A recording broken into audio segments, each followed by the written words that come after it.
Good evening. It is late, man. It is late. And this is Pandemonium and it's random, right? Like I text Jim. Jim, want to do something? Let's get on, dude. Let's warm up.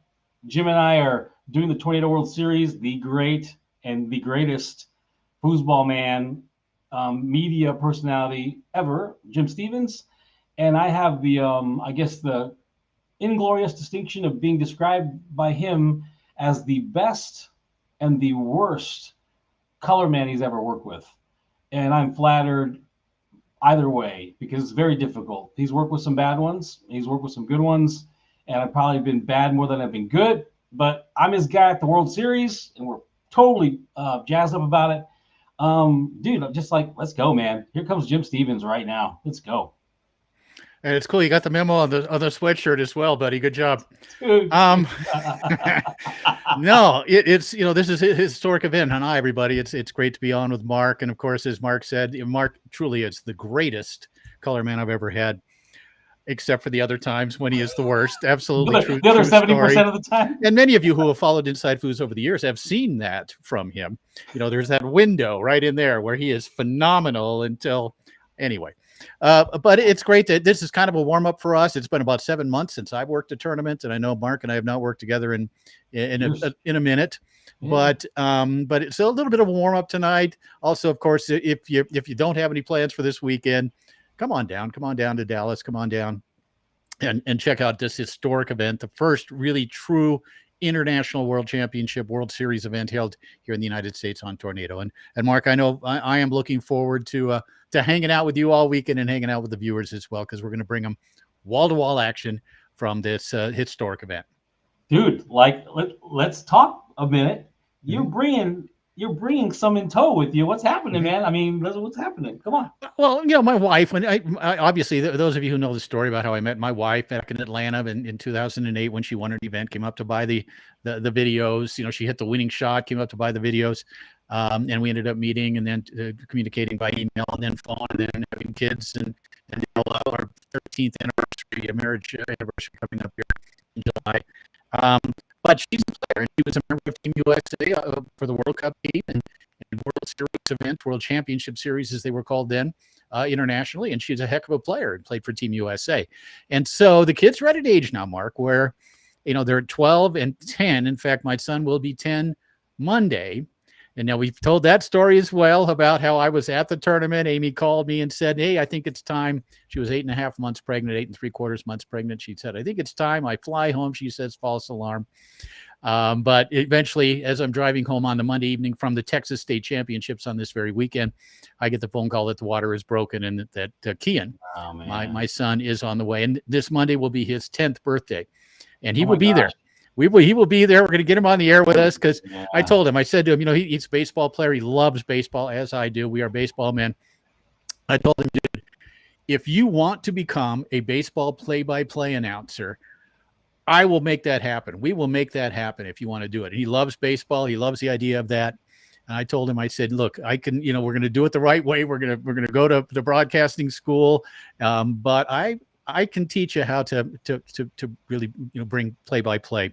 And in baseball in particular. So that's exciting. So we're going to get him up in the booth and let him do a little play-by-play and hang out with us as well. So, dude, how amazing would look? I'm just with the way my brain works, right? How amazing would that be if part of your legacy is Kian's passion for your work and taking that and getting into professional acumen and doing it? That would be pretty flipping cool, dude. Like, it would be super cool. No, it'd be super cool, and I went about becoming a broadcaster in an unorthodox fashion. Don't know that I ever really went down through the right channels to become a baseball announcer, although I think I probably could have done it and probably done it fairly well. Yeah. But him, it's a different situation. He's got two parents, which is different than I had, and who can help him take the steps, and certainly someone who was experienced as a play-by-play guy. So it would be awesome. And he knows his baseball. He's a heck of a player. But he's also a heck of a fan. We watch games every day. We talk about baseball every day. And so that would be pretty cool. And so those of you at home, and you too, Mark, you're going to get to meet Kian this weekend. And Ari, she'll be there as well. She's 12. And there's ups and downs with 12-year-old girls, I'll tell you. And Mark, you're right in that. And you're getting in that neighborhood too. You're Dude, right. are you kidding me? It's already started. Like Oh, if God. my girls, I mean, I probably overuse this term, but I'm sure at some point if they want, they probably think about setting me on fire for no good reason, like waking up in a bad mood and wanting to like just pour gasoline on me and set me Yeah. on fire, dude. Well, that's what you did as a kid, right? So like father, like daughter. Dude, Um, no, man. yeah. So is she a daddy's girl? Or is that she migrated now and now that she's in like puberty? Is it like she hates you? I mean, what's happening, dude? No, she's still the daddy's girl. She Yeah, is. But I tell you, the storms come quickly and they do pass and they get to the other yeah, side and things are calm again. But man, they come out of nowhere. And yeah, I guess that's just how this age is, right? Generally speaking. So, yeah. but they're both going to be there. Dude, it's like fire and fire with Amy. We're gonna get off the subject Oh, in a second, but I gotta yeah. imagine what that's There like, might be a bit of dude. that. Yeah, there might be a little bit of that. Yes. So, but they're looking forward to playing. They've been playing a little bit. They're pretty good. It's going to be a great learning experience for them to play this weekend and come and see what a foosball tournament. And really, I've said this before as well. I think this is the only promoter, the only event, and this isn't the Texas State Championships. It's different, but it's similar. This is the only event that I would bring my kids to. Just that's where it is. That's because of Steve Murray and the way he presents this in a family fashion.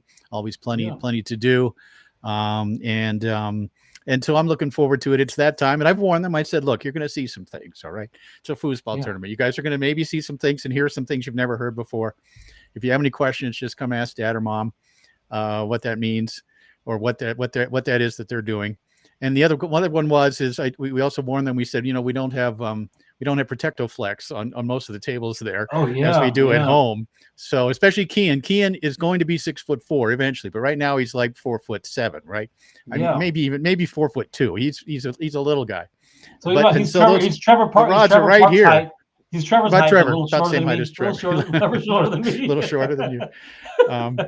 But anyway, so it's going to be fun. And again, we're going to be on all weekend long at InsideFoos.com. And you're going to get hopefully some great commentary, some great action, and really something different. And those of you who are coming to the event this weekend are going to experience it. And Mark, that's what's got to happen. People have to experience this, tell their friends, this is how it should be.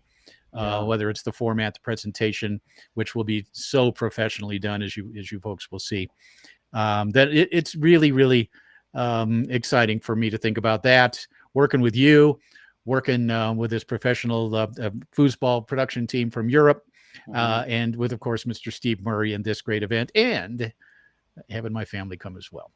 Dude, let's highlight some details there. You just touched on some things that are ringing a bell. The best streaming.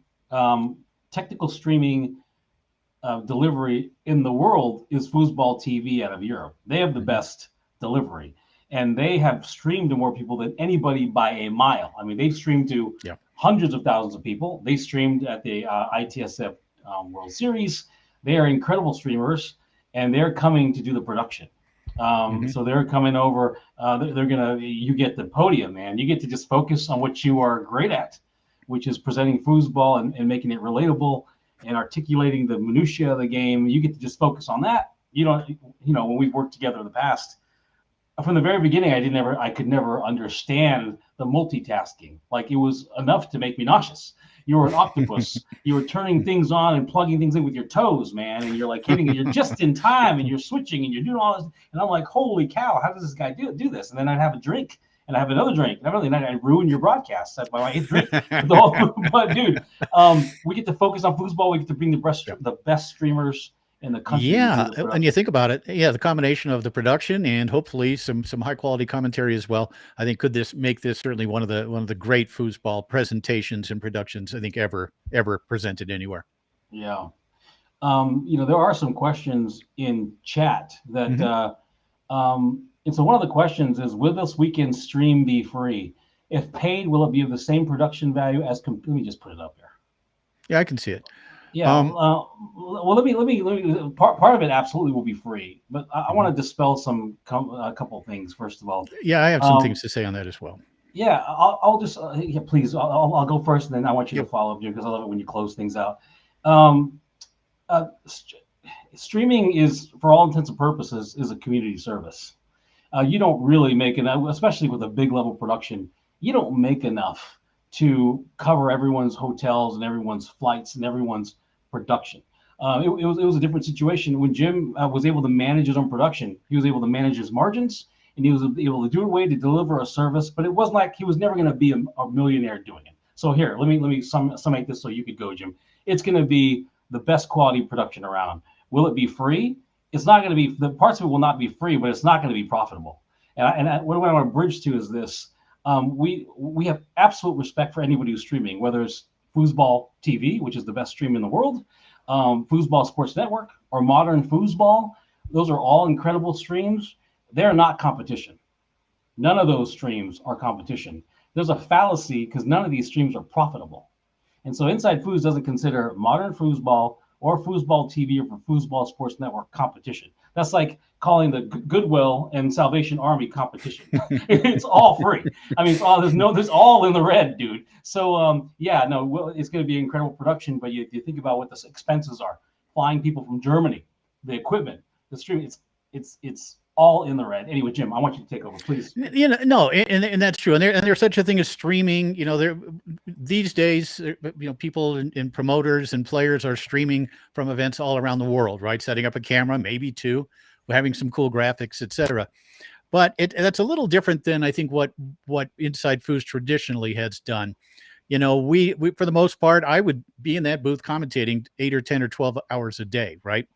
And that side of things has to sort of be covered. I've got a full-time job. I've got a family. I can't afford to go to a tournament and work for free. It just isn't possible to do so. And I feel like over the years, I've developed a style and as we have as a team that is worth paying for. It is worth paying to have someone call actual play-by-play and not to diminish what anyone else is doing. It's a different style these days. It's a couple of talking heads and talking about foosball, maybe not even all the time, maybe talking about other things as well. What I traditionally do is more of a TV sports, traditional TV sports approach, where I'm giving you play-by-play, and Mark, of course, with his unique style of color as well. So I think it's a little different. They aren't competitors of ours because, like you said so perfectly, Goodwill versus Salvation Army, but also it's a little bit of a different approach. I'm not sure if anyone else is really taking on the task of calling it in a play-by-play fashion, as we maybe have over the years. And so some of it will be free. I think we're going to be free a few times this weekend on YouTube. Yeah. But if you want to watch everything, it will be behind the paywall. It's still not a bad deal.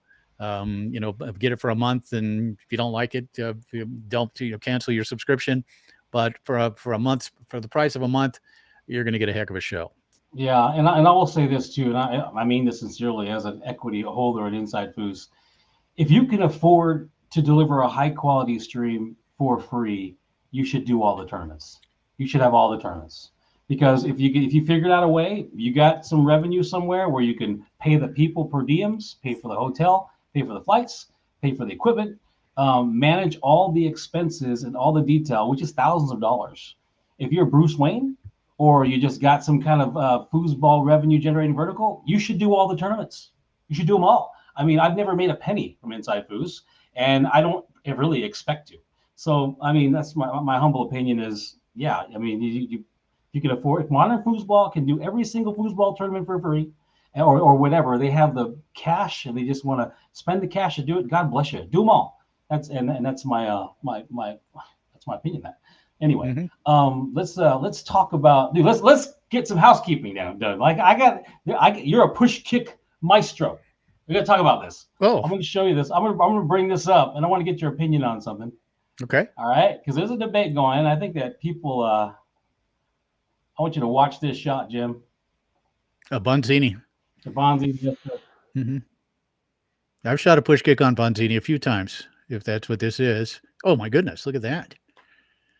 Huh. And got her into gold. Look at that again. They got her into the Toro gold round gold medal. Now I want to know about that push kick. Is that push kick so the equivalent of a dead row? I know she does not post it on the wall, but I'll play it one more time. If that man was posted on the wall, quote unquote dead bar, they probably call it. They do call it something else in Portugal. Is that a dead bar shot? It looks like it's pretty close. Now on Bonzini, if you've never played Bonzini, The dead bar is larger on this table, on the Bunzini table, than it is on any other. It literally is seemingly 3 or 4 centimeters. It's huge, and I feel like I've hit dead bar push kicks on it numerous times, and that one's really close. If I'm going to have to say, probably it is. Yeah. Let's look at it one more time. Wow. Yeah. Terry Root thinks so. Terry Root thinks that. I just wanted to get your opinion because you played. Yeah. If you don't look, if it's Tornado, it's not. It's probably not. I don't think it is on Tornado, but it's probably not. You got any other push kick videos? Oh, dude, yeah. Hold on. I did pull one up. Hold on a second. Let's look at this. We're gonna pull up this, and I'm gonna pull. Oh, here we go. Let's look at this. All right, we're gonna do this. Look at that good looking. that good looking black guy. Ooh! Goodness. What just happened? Let's see it again. Hold on a second. Look at it that is guy. labeled as the world's fastest. That was the goalie right there. Hold on. Let's see this thing. Oh my God, that is pretty. Dude, Did that go in? Dude, What's that guy? Let's watch it one more time. Did you speed that up in post production? No, I didn't do anything. Let's see. Dude, that was pretty fast. Listen to the crowd. Look at that guy back there. That guy back there was like, "Where's my camera? I need to take a picture of this guy." Yeah, it was. That was a lot of fun. I was playing for Team USA in 2007, I want to say. Yeah. In France, and it was a lot of fun. Billy Pappas was on that team. Bruce Nardosi, Iceman, as you saw there, and it was a lot of fun. And you can shoot a push kick on a. I don't know if you can, but I can shoot a push kick on a Bunzini. That was cool. I'm gonna go dead man. I think the second one might have been a little faster than the first one, maybe longer as well. But they don't call it the world's fastest foosball shot ? For nothing. That's right. Well, dude, it brings us to the moment at hand.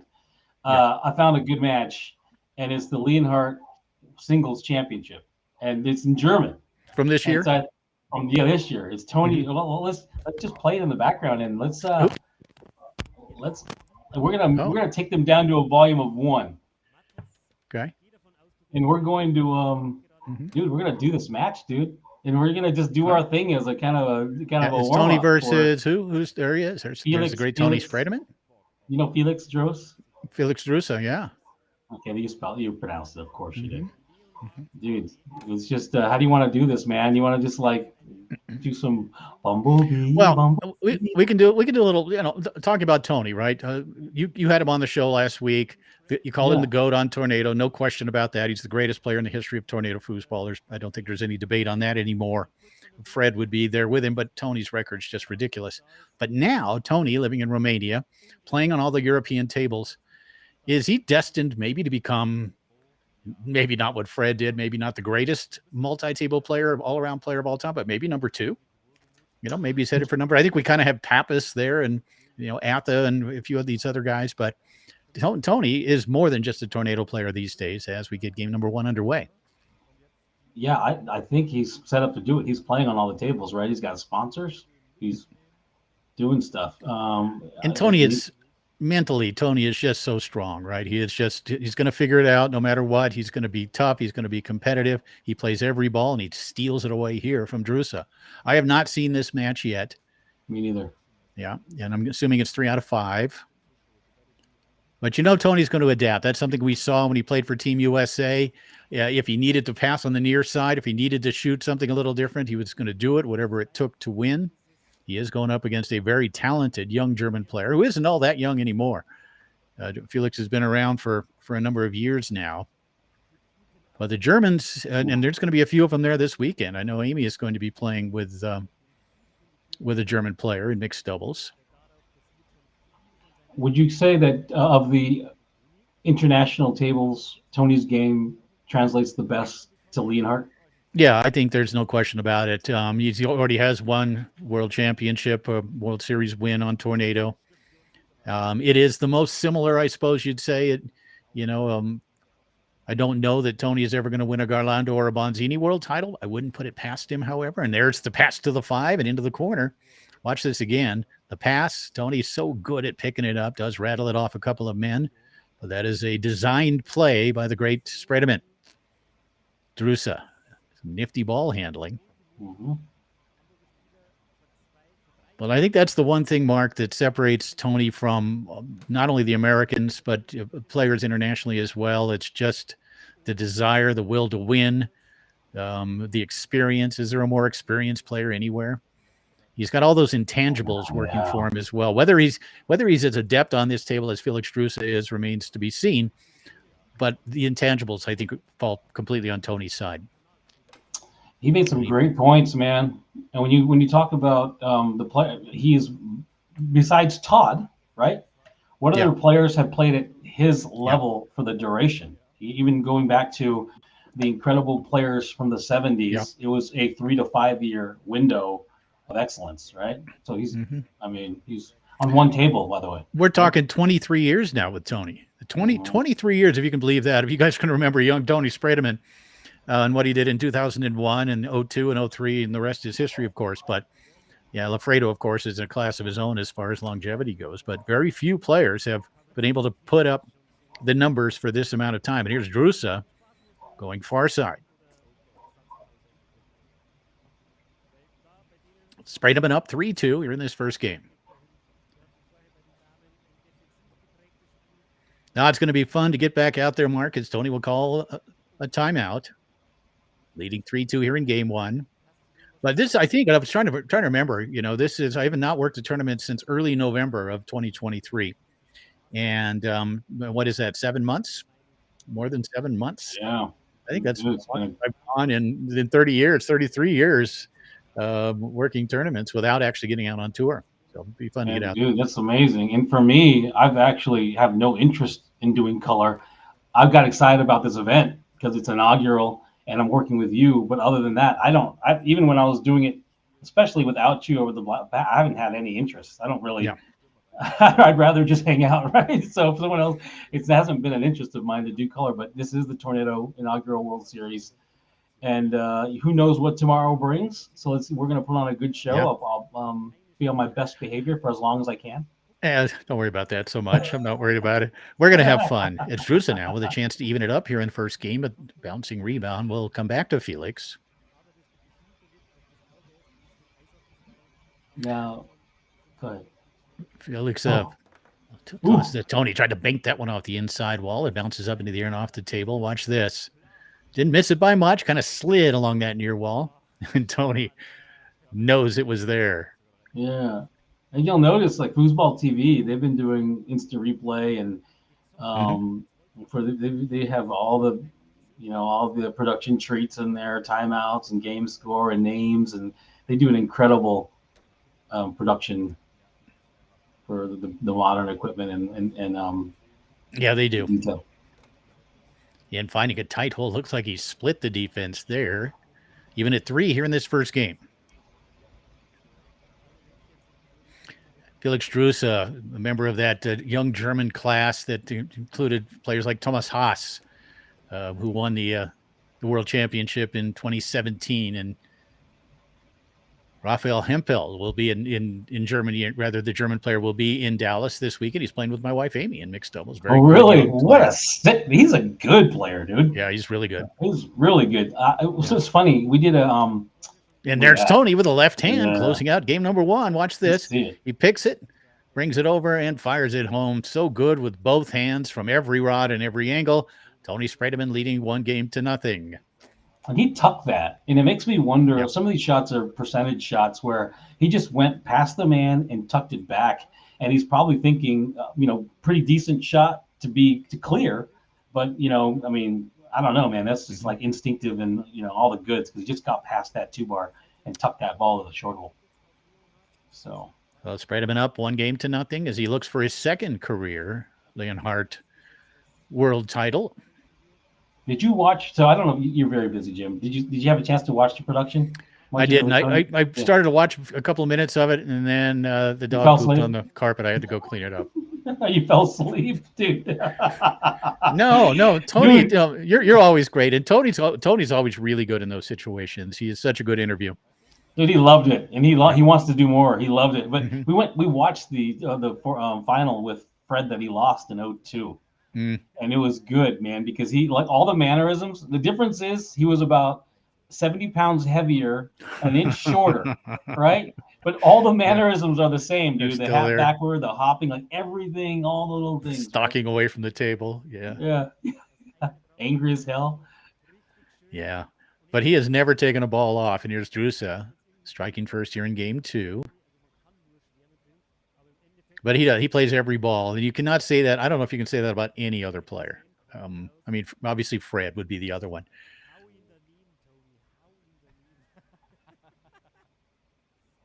Sounds like the guys are having fun there that are commentating, the German fellows. And there's Tony with that sort of short release there. You saw there, very smooth to that far side. And Tony will adapt. That's the thing. He's not going to come on to Leonhart and try to play his tornado game. He's going to take what the table gives him, and he'll adapt accordingly. Yeah. So how's Tony doing over there? Is he loving life in Eastern Europe?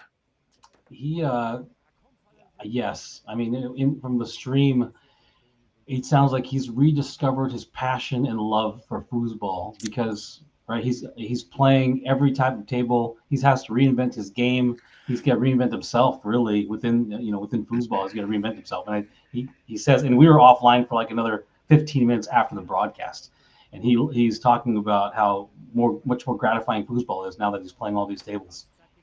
Look at that, dude. Look at him. I love it. Yeah, he's such a fireball, man. And it's also the approach over there. It is a sport, not to say it isn't here, but there are times when a foosball tournament feels a little bit more like, at least in this country, more like a big party than a competitive event. And so that's not going to be the case this weekend. Yes, at the end of the day, go have a cold one and go enjoy yourself. But it is going to be a sporting event this weekend in Dallas, with a dress code. I've got my, do you have your sweat? Do you have your athletic apparel that you're ready to wear? I'm not competing. Do I have to wear that? I actually was going to ask what my gear is. I got to be business casual, a collared shirt. I don't know. Like I was business at the Tornado World Cup. I was a business dude. Like wore a suit and a tie. Yeah, I saw that. Like we're not wearing suits and ties this weekend. No, it's too man, hot. I hope not. Drusa's going to have that ball come back to him. He trails 3-2. Tony just keeps coming at you. Felix, kind of a big shot here for Felix. Tried to come to your side. That one did go in. Watch here as he takes his time. Tony commits completely, and Felix finds that near corner to even it up at 3, but Spredeman coming right back.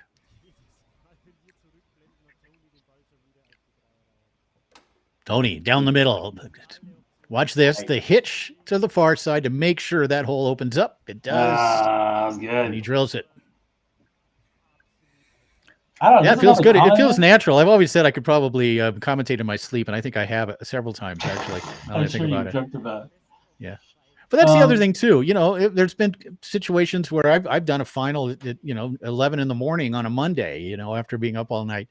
At a tournament like this, the Swiss system, generally each day you're going to be done at 10 or 11 o'clock, I would presume, and be able to go and enjoy some time with your family or your friends. And there are breaks throughout the day in between the qualifying and the elimination brackets. So if you've never experienced it, folks, you're going to love it. And those of you that are going to be watching, we're going to try to bring as much of that to you as possible. And Drusa with a big effort here, even at 4 in a game, I think Felix has got to get. He needs this game.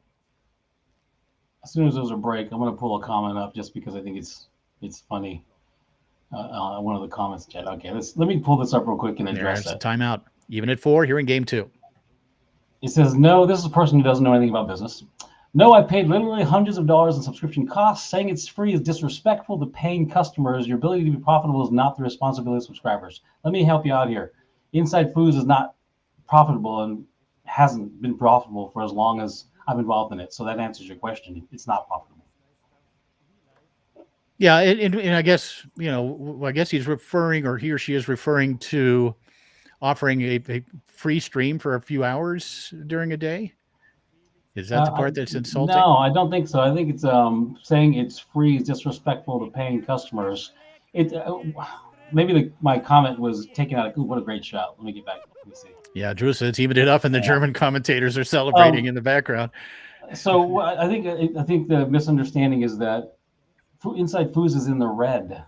There's Yeah. no one making any money off of it. So like no matter what, there's just a finite number of people. There's also all these weird fallacies. People think that if you offer free stuff on Twitch, it's going to make all kinds of money. Well, that's not true either. I mean, Foosball TV has streamed to hundreds of thousands of people, and guess who their biggest? Guess who funds Inside Foods the most?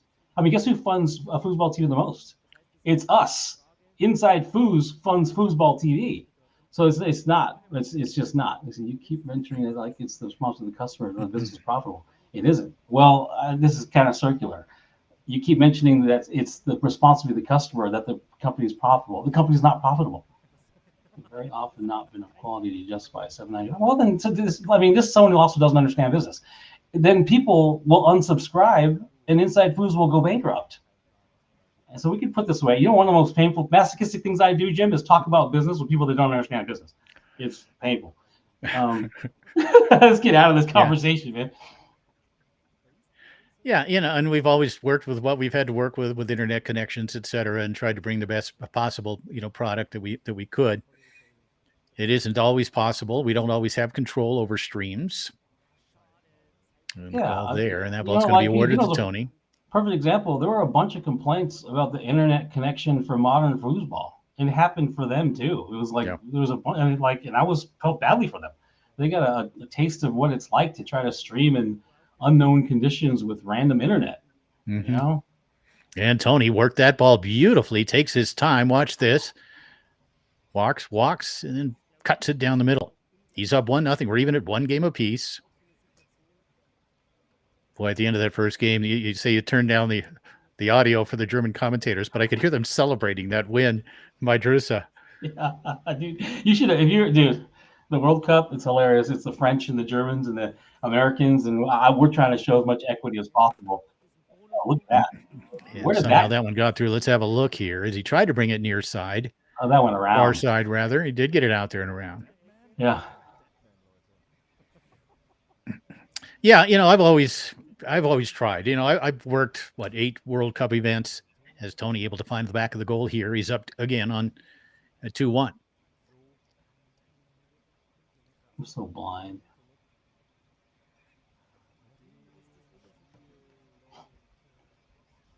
Picked up here by Spredeman.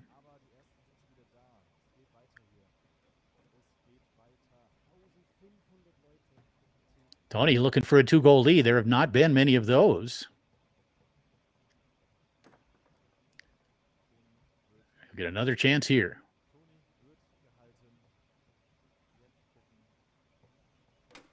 And finds that far side. So Spredeman pulling away here in game number 3. Even at one game apiece. So we're calling it one set apiece. Does that mean one set? One game. Yeah, game? They call game sets. Okay. I refused to do that. You still refuse? I refuse. Yeah, I'll call a set. Like when it's a double elimination, I'll call it first set, second set. When it's a series of games.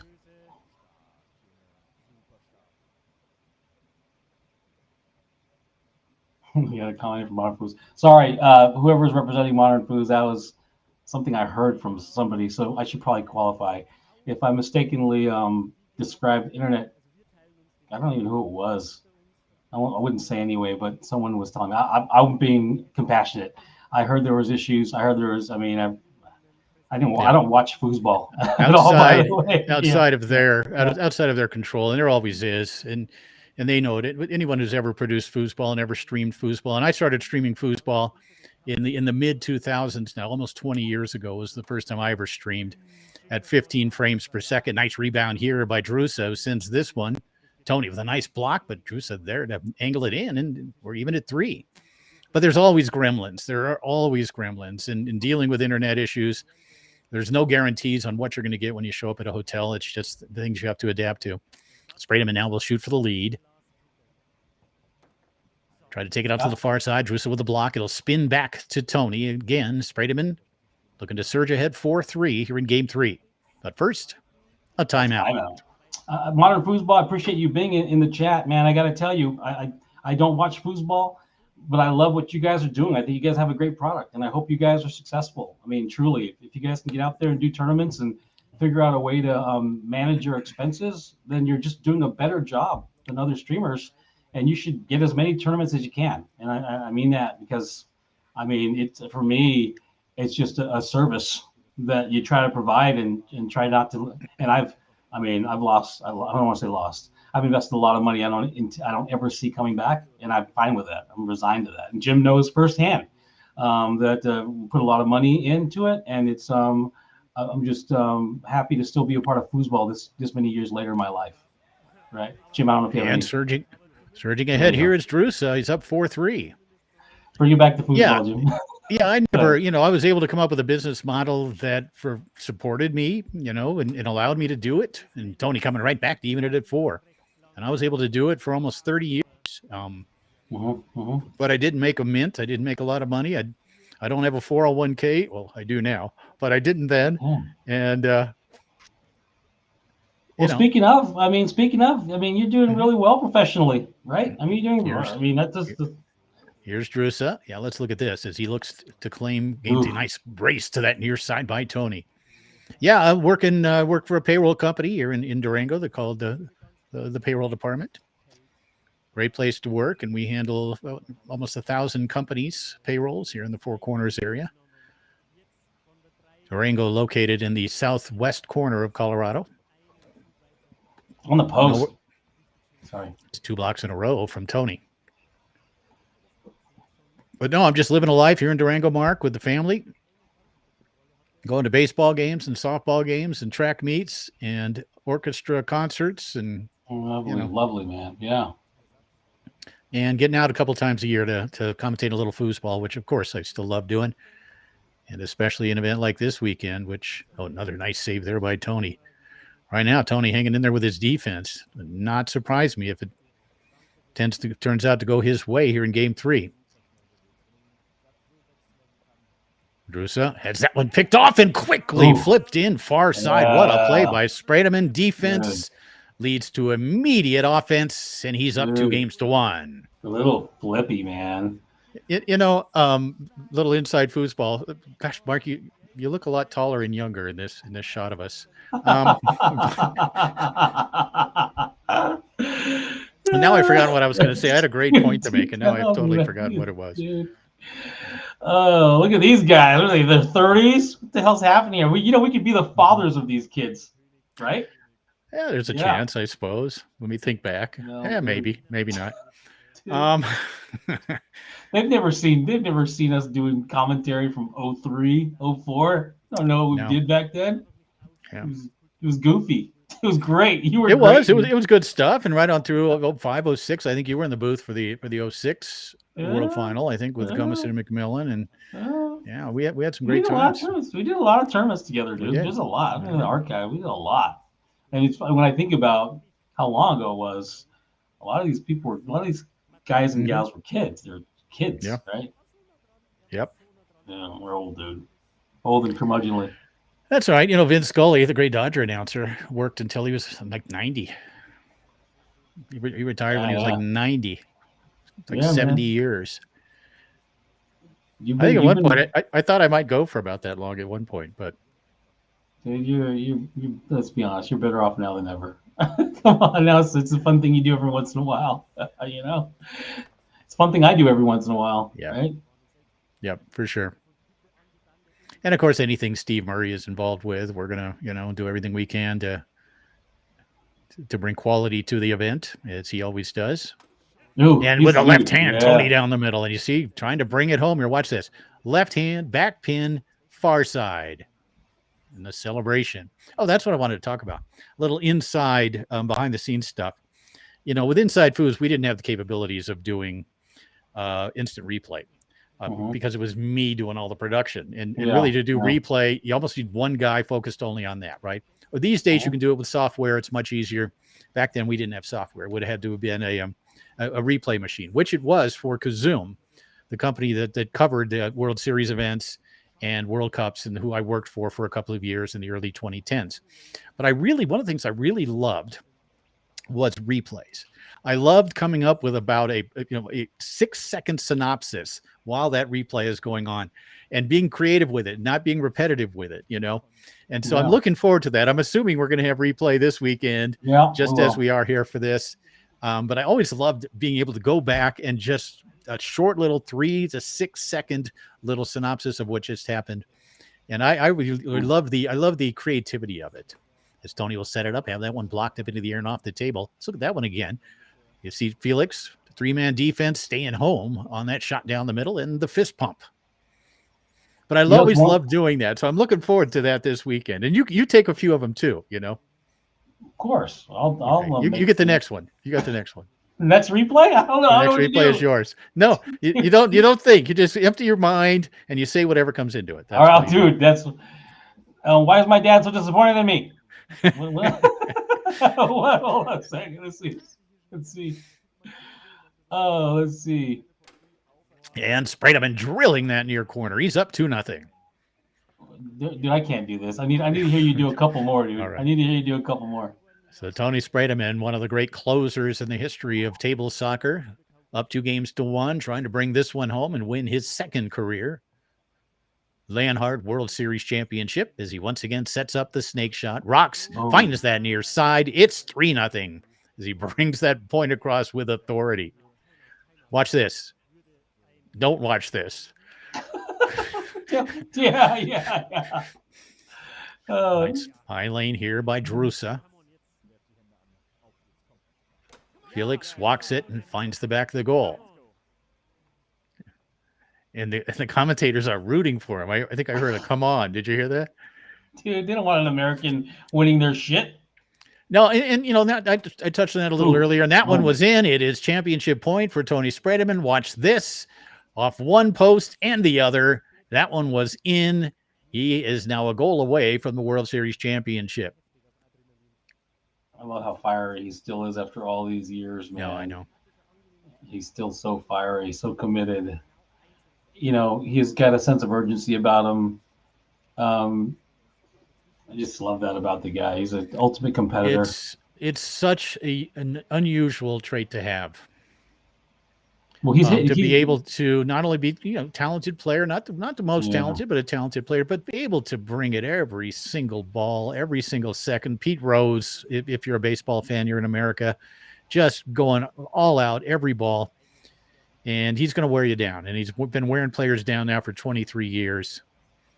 Yeah, and we talked about him evolving from having it like he wired to it to having to identify, discover, like maybe places where he didn't have the same drive, but found that thing, like found the anger, that's found right. found the fire.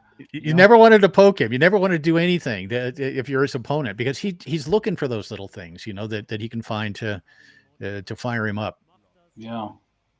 Scott, is that Fauché? Am I saying that correct? Basically, Scott is Tony with a chance there to put it away. The bouncing rebound captured by Drusa, who trails 4-1. I think the rules are basically the same because it's all ITSF rules, right? Addressing Scott's question here. Let's see. I don't see it. Do you need glasses here? Did I see? Is it further down? Oh, I don't know. Right, last one that just came up. Oh yes, Jim, it's me. Mm-hmm. Where is the prior question? I don't even see it. Yeah, it says if you follow all tornado rules while playing in a Leonhart tournament, whether you'll be okay. And basically the rules are the same because it's ITSF rules. They're obviously the traits of the table are different. It's Tony now with another chance to win it. Tried to come to your side. Drusa able to keep him out again. Tony does have a bit of a cushion. It's now 4-2, however. It's Drusa trying to get back into it. That's cute. Little finesse there. Yeah, I played open doubles at a Leonhart World Championship in 2012 with Ben Mason.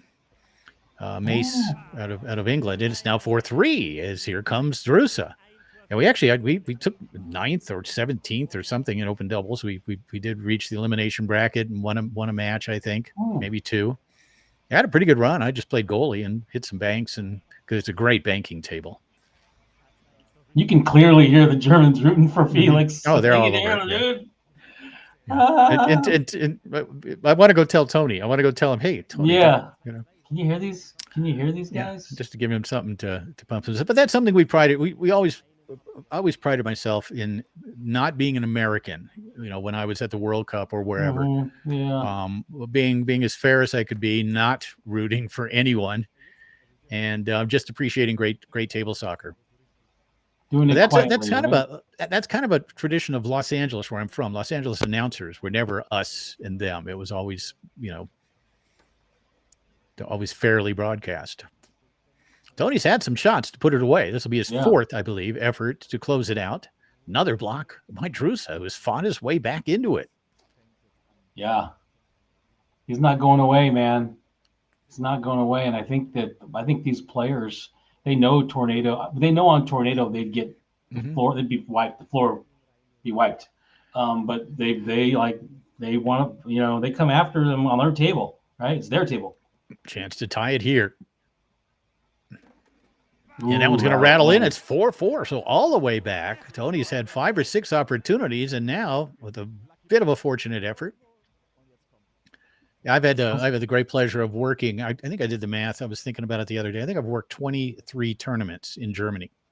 Amazing. In Germany. Yeah, in Germany. Wow. Alone. Yeah. It's incredible. Yeah. Several Leonhart World Series events and P4P and World Cups. And here's Tony again looking to close it. He rocks it, walks it, trying to come near side. So Tony, I believe that's 7 chances. And another one here as he steals it away. And fires it home, and there it is. Tony Sprederman able to defeat Felix Drusa in 4 games. And there's Tony, that familiar victory dance. And the crowd, mostly Germans, if not all. I don't. Miriam's probably there somewhere. I don't think Miriam's missed the tournament. That guy might be from Luxembourg. Mm-hmm. That guy. What makes you say that, Jim? Just like he looks Luxembourgese. He looks Portuguese, and so I figured he was from Luxembourg. I don't even know what else is on this stream, dude. Let's see. Oh, they're doing a whole medal round thing. Oh, let's see what Tony has to say. Hold on a second. Let's see what he has to say. Exhausting open singles tournament here in. Okay. Now that guy's definitely from Luxembourg, right there. Let's try to get it. Let's get Tony in here. Let's see. Yeah. So, I thought that match was going to go a little bit longer, man. There you go. That's right. Yeah, I saw Yannick Correa there as well. He is Luxembourg. He's from Luxembourg by way of Portugal. That's good. Hey, Tony, you're looking good with the gold medal. Can you describe what your feelings are now? I'm feeling good with the gold medal. Feeling really good, especially because I worked really hard for this. That's great. The first time that I came here for the Leonhart Worlds, I did a near wall brush and maybe surprised a few people, but it really wasn't my style of game. It wasn't the way that I'm used to playing foosball. I moved to Romania. I'm in Europe about 3 months ago, and I got a Leonhart at the house, and I wanted to play foosball the way that I like to. Like I play on Tornado. So I didn't know he didn't play Farwall in his other Leonhart championship. Power and a little. It's just easier for me to read holes this way. I've played a bunch of tournaments in Europe. We went to Poland. We went to Varna. We went to Kicks in Hamburg. And my last tournament in Varna, I really struggled. I had problems on the 5-bar, and Felix was one of the problems. And he's amazing. He's really so good. But what it did is it forced me to look at my weaknesses. And there wasn't much time. We played last week, but within 3 days, I played about 17 hours against all the local Romanian players. So this is really special for me for the simple fact that I put in a lot of effort, and I wanted to prove to everybody that I can be a multi-table player, not just a Tornado player. Great. Yeah, good stuff. That's You know, great, man. Mark, there's only been a couple of guys who have won 2 World Series or World Championships in the same year. Fred, obviously, I think there were years where he won all 5. Yeah. But other than that, Tony, Ryan Moore won a Roberto Sport World Championship in 2012 or 2013. I don't know that he won the Tornado Singles Championship that year, but there's only been a couple of cases. And here, Tony also won the Tornado World title in 2023. And then, of course, this one as well. Of course, that Tornado World Champion, Tornado test 1, 2. See, there's always gremlins. There's always gremlins, man. There's always gremlins. But he was able, even though that it was not a World Series event, Tony was able to win his, I think, 9th Tornado World Championship last year, and also this World Series event here, this Leonhart. So Tony has become a multi-table player, and we're going to have to start looking at him when we're talking about the best multi-table players in the history of the sport. He's committed, man. He's more committed now than ever. He's got sponsors, and Toro sponsors him. Toro is one of the sponsors of the Tornado World Series. He has found his love again, and literally and figuratively, by the way, because he's out there with his companion, his partner, and he's traveling, and they're playing foosball, and he's better than ever. It's better than ever, and it's scary. He's the total package. And he'll be there this weekend, right? He's coming 100%. in. Yeah. And it's a new challenge for him, right? This is a new challenge for him. He's always looking for challenges. Do not be surprised if Tony brings home the title. In fact, he'd be the heavy favorite, of course, going into it in singles in particular. But it's going to be a lot of fun this weekend, Mark. I know we got to kind of wrap it up here. Yep. But a lot to look forward to this weekend. And Mark and I will be there Friday. And I think Friday maybe, what is it, mostly classic, I think, doubles and classic things going on. But we're going to talk about the matchups. We're going to talk about what we can look forward to on the weekend when we get to the singles and the doubles. But it should be a lot of fun. A lot of great play and a lot of fun. I will say this, okay? I don't really drink at all. Like, I don't even drink on the damn beer. We do those beer things, and I wouldn't even drink. Mm-hmm. But I have a vice at foosball tournaments, and Jim is an enabler. Okay, so what Jim would do is he'd say, I have a few, Mark, just to the point where you don't go overboard. And then in the blink of an eye, I'm torching. I'm like doing roundhouse kicks and kicking the cameras off the thing, and I'm getting kicked out. I will do that. Yes, I will be your designated whatever, and do my best to cut you off at that 7 mark. No, 7. But let's talk about this. These tournaments, because of the way they're set up, they tend to end at a reasonable hour, where you can go and do stuff and hang out and find some karaoke somewhere, and take off all your clothes and run around, run from the cops. You can do all that stuff at the end of the event, right? Right. It doesn't take away from the event itself, because it's 10 o'clock at night when you have some hours where you can run around without clothes on and be arrested. And so we're looking forward to that as well, folks. And we'll try to have some video, and then it's up to you whether you want to watch it or not. It's up to you, some things you cannot unsee. But I appreciate all the comments, folks. Thank you very much. Greetings from the Great White North. I'm going to assume that's Canada.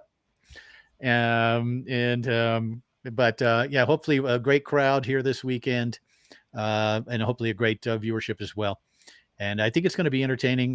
We're going to bring you play-by-play. We're going to actually focus on what's going on the table.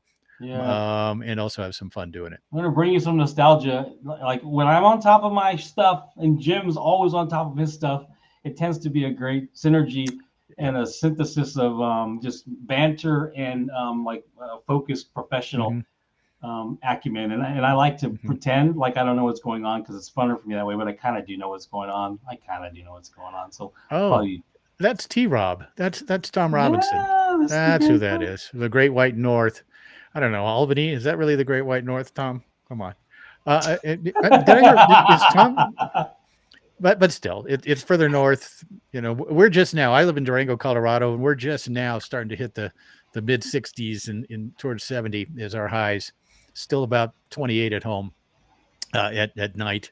But looking forward to that 97-degree weather coming up here in this weekend, which for those of you watching in Europe, if you're still awake, is what's that, about 33 Yeah. 33 degrees of Celsius, somewhere in there. I'm It's going to be saying, a warm yeah, one. I have no idea. You have no clue. It sounds You have right. no clue. You're just I don't do that all weekend. Just say, yeah, even if you don't know, just act like you do. And I'm going to do the same. I do that at work, dude. All right, party people. Don't we all? Jim and I, we love you. This is going to be one for the road, one for the memory books, and we're going to have a great time, and we're going to put on a great show because we're capable of that. Jim's always does it, but we're doing it, man. So appreciate you joining us on this Pandemonium 10, and we'll see you guys this weekend. Have a great one. And congratulations on your 1990 World Amateur Doubles win, by the way, Mark. Dude, it's the best title of all time. Mm-hmm.